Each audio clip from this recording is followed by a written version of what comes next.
Had the bucket been told to do things it didn't wish to do?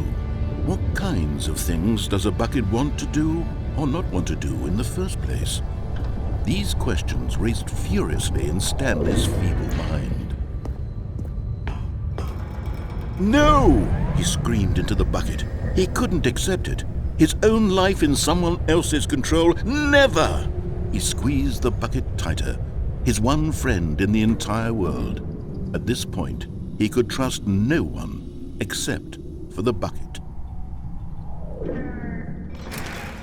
But here was the proof. The heart of the operation. Controls labeled with emotions, happy or sad or content. Walking, eating, working, all of it monitored and commanded from this very place.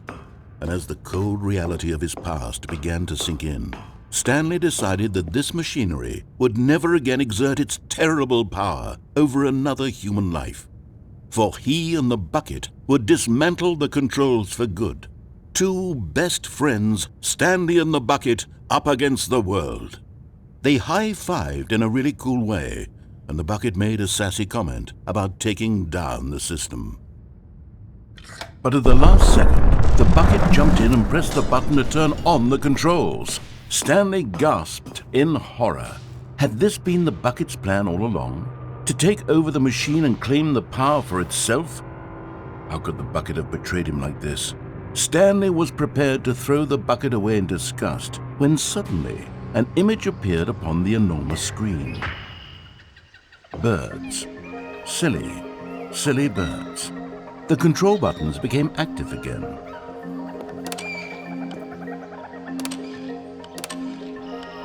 Stanley flipped through one video of silly birds after another, and then it dawned on him. This wasn't a mind control facility at all. It was a facility for monitoring and surveilling silly birds all over the world.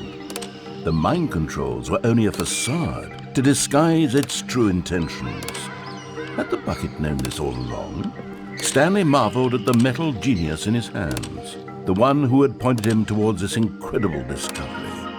Stanley and the bucket never found freedom because they spent the rest of their lives here in this place, flipping through live streams of the silliest birds imaginable. Of all the possible paths his life could have taken, this one was surely the best. And Stanley was happy.